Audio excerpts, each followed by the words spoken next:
నమస్కారం మేడం. నమస్తే. సో బేసిక్‌గా మిమ్మల్ని చూడంగానే మాకు ఫస్ట్ 'ఫిదా' సినిమాలో ఆ క్యారెక్టరే గుర్తొస్తూ ఉంటుంది.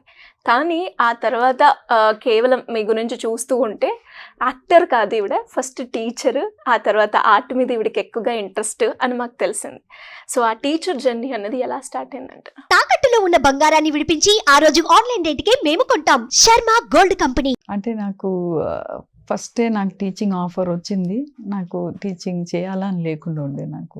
ఎందుకంటే నేను అడ్వర్టైజింగ్ చేసిన ఆర్టిస్ట్.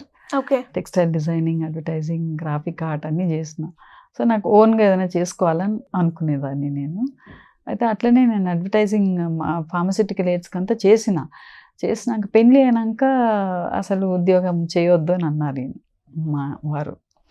సరే అని ఏం చేయకుండానే ఉంటుంది. తర్వాత మెల్లగా నాకు కొంచెం ఫైనాన్షియల్ స్ట్రెయిన్స్ తోటి నాకు అట్లీస్ట్ టీచర్గా పోవాలా అనేసి తరుణ్ని తీసుకొని స్కూల్కి వెళ్తుంటే టీచింగ్ ఛాన్స్ వచ్చిందనమాట. టీచింగ్ వద్దు అనుకున్నాను, టీచర్ అయిపోయినాను. దాని తర్వాత that was a very pleasant journey start. And ఇంకా కూడా నేను టీచింగ్ వదులుకుంటలేను. యెస్, అవును. ఆర్ట్ రిలేటెడ్ సంబంధించి ఒక కోర్స్ కూడా మీరు డిజైన్ చేయడం జరిగింది. ఇంతకు అది ఏంటి మేడం? అంటే నేను ఆర్ట్ టీచర్గా వెళ్ళినాక నాకు కొంచెం ఫ్రీడమ్ ఇవ్వాలి, పిల్లలకు ఎక్స్ప్రెషన్ ఫ్రీడమ్ ఇవ్వాలి. ఎందుకంటే ప్రతి క్లాస్లో వాళ్ళకి ఆ బుక్ ఒకటి ఉంటుంది, ఫాలో అవుతారు. సిలబస్ ఉంటుంది, ఫాలో అవ్వాల్సిందే. టీచర్ వేరేం చెప్పలేరు. ఆ బుక్ కంటే ఎక్కువ ఇంకేం ఎక్స్ప్లెయిన్ చేయలేరు. చేయాలని అనుకున్నా 40 మినిట్స్లో కంప్లీట్ చేయాలి, 1 ఇయర్లో కంప్లీట్ చేయాలి సిలబస్ని. మళ్ళీ ఎగ్జామ్ క్వశ్చన్స్ ప్రిపేర్ చేయాలి, పోర్షన్ అన్నీ కంప్లీట్ చేయాలి. ఇవన్నీ వాళ్ళకు కూడా ప్రెషర్స్ ఉంటాయి కాబట్టి they cannot go beyond that. ఒక్క ఆర్ట్ క్లాస్లో 40 మినిట్స్ ఆర్ట్ క్లాస్ ఉంది, 40-45 మినిట్స్. సరే 40 మినిట్స్ అనుకోండి, లేకపోతే 30 మినిట్సే అనుకోండి, పిల్లలు వచ్చి సెటిల్ అయిపోయే వరకు. ఆ టైం మనం ఎంతో చెప్పొచ్చు పిల్లలకు అన్నది నాకు ఒక ప్లాన్డ్గా చేసుకుంటే we can talk to the children. వాళ్ళ బాగా ఓపెన్ అప్ అవుతారు. సో నాకు యాజ్ అన్ ఆర్ట్ టీచర్ నాకు పిల్లలు వచ్చి నా దగ్గర ఫ్రీగా మాట్లాడేది, వాళ్ళ విషయాలన్నీ చెప్పేది, ఏదైనా ఉంటే డౌట్స్ ఉంటే అడిగేది, వాళ్ళకి ఏదైనా చేయాలని ఉంటే ఇప్పుడు నేను ఇది చేయండి అని అంటే ma'am I want to do this ma'am, నేను ఇది చేస్తానని అంటే ఆ ఫ్రీడమ్ ఉంటుంది వాళ్ళకి. కానీ మీకు వేరే ఏ క్లాస్లో ఉండదు ఆ ఫ్రీడమ్. ఇప్పుడు మ్యూజిక్ అయినా డాన్స్ అయినా టీచర్ అన్నట్టే చేయాలి. డిఫరెంట్గా మనం చేయలేము కదా, పిల్లలు ఏం చేయలేరు. అట్లా ఇక్కడ ఆర్ట్ క్లాస్లో మాత్రమే వాళ్ళకి ఏదైనా ఒకటి డ్రా చేయమని చెప్తే వాళ్ళు ఇష్టం వచ్చినట్టు డ్రా చేస్తారు. ఇప్పుడు యాపిల్ అని అంటే యాపిల్ రెడ్డే ఎందుకు ఉండాలి అని అన్నాం అనుకోండి, అంతే అది చాలు పిల్లలకు. మ్యామ్ అన్నారు కదా, నేను బ్లాక్ వేస్తా, నేను రెయిన్బో కలర్స్ వేస్తా, గ్రీన్ నేను ఏదైనా వేస్తా, బ్లూ వేస్తా అనేసి యాపిల్ని మ్యాంగోలాగా వేస్తా అన్న వాళ్ళకి ఆ థాట్ ప్రాసెస్ క్రియేట్ అవుతుంది, క్రియేటివ్ ప్రాసెస్ స్టార్ట్ అవుతుంది వాళ్ళకి. సో అది నాకు పిల్లలకి నేర్పియాలి. ఆ పద్ధతులు నేర్పితే వాళ్ళకి డెఫినెట్లీ ఈజీగా వాళ్ళకి ఆ క్రియేటివ్ సెన్సెస్ డెవలప్ అవుతాయి అన్నమాట. రేపు వాళ్ళు ఏది చేసినా కానీ వాళ్ళు అప్లై చేసుకుంటారు, డిఫరెంట్గా ఆలోచిస్తారు, out of the box thinking. అక్కడి నుంచి మనం చేయొచ్చు. మనం వేరే వాళ్ళకి సెపరేట్గా వాళ్ళకి కోచింగ్ క్లాసెస్ అని, పర్సనాలిటీ క్లాసెస్ అనేసి తీసుకోవాల్సిన అవసరమే లేదు మనకు. చిన్నప్పటి నుంచి ఆర్ట్ క్లాస్ ఒక్కటి చాలు. If the school, every school concentrates on that, బ్రహ్మాండంగా పిల్లల్ని వాళ్ళ ఎన్నో రకాలుగా వాళ్ళని అంటే వాళ్ళ మైండ్ సెట్ని మనం ట్యూన్ చేయొచ్చు. ఈ ఆర్ట్ ఇంపాక్ట్ కెరియర్ పరంగా అంటే లైక్ స్టూడెంట్స్కి ఏ రకంగా ఉపయోగపడుతుంది అంటారు మేడం? ఇప్పుడు ఫస్ట్ కెరియర్ పరంగానంటే ఫస్ట్ మనం బేసిక్గా మనం కొన్ని నాకేందనంటే కెరియర్ తర్వాత వస్తుంది. ఇప్పుడు PP1 ప్రైమరీ క్లాస్లో ఉన్న పిల్లలు, ఫస్ట్ స్టాండర్డ్లో ఉన్న పిల్లలకు కెరియర్ గురించి మనం ఇప్పుడు ఆలోచన చేయలేము.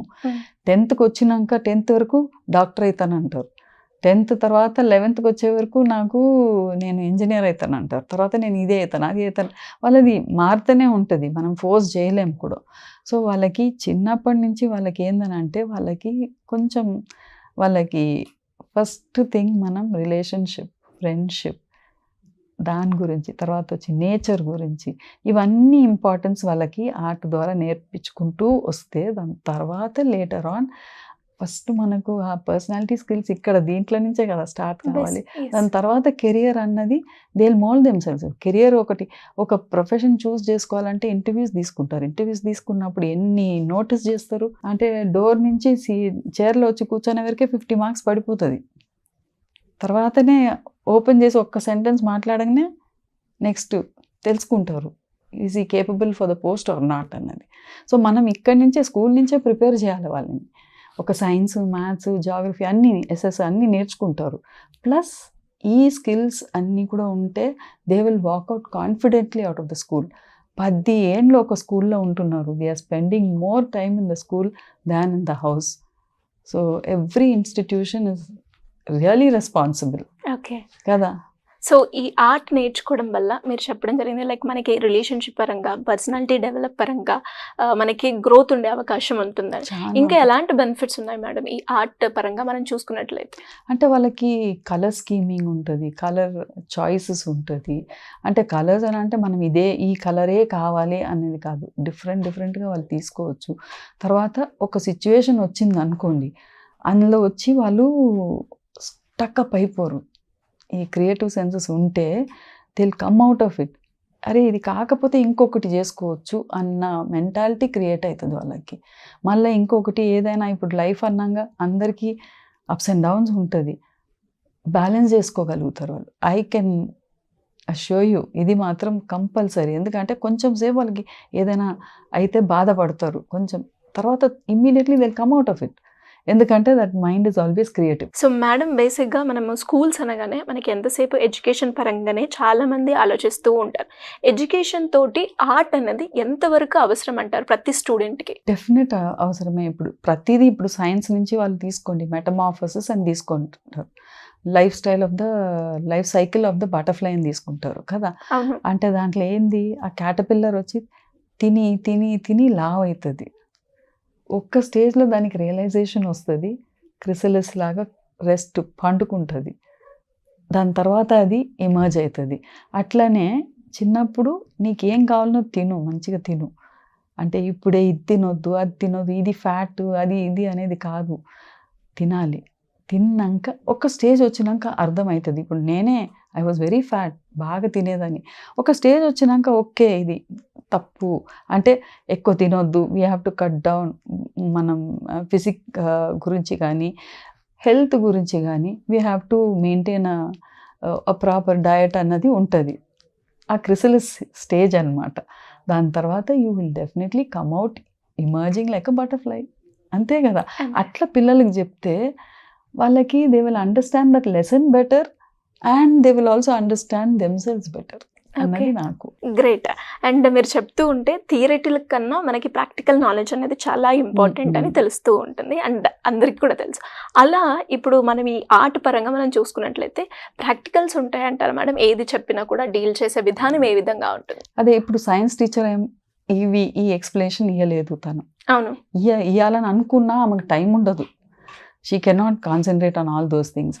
ఆర్ట్ క్లాస్లో ఇట్లా చెప్తారు అంటే అరే మనం అక్కడ సైన్స్ చదివినాం కదా, అదే ఇది ఇంత మంచిగా చెప్తున్నారు అనేసి ఇది డిఫరెంట్గా చెప్తున్నారని వాళ్ళు they will start come on what do you know about the caterpillar, how do you want to make the caterpillar, దాన్ని how do you want to wrap it with all colors or you want to make it like a balloon, you want to make it like one what to say a bumblebee or anything, whatever it is, make mind lo em vastundo, make maybe you put your face and you draw the caterpillar, imagine that you are the caterpillar and write about it.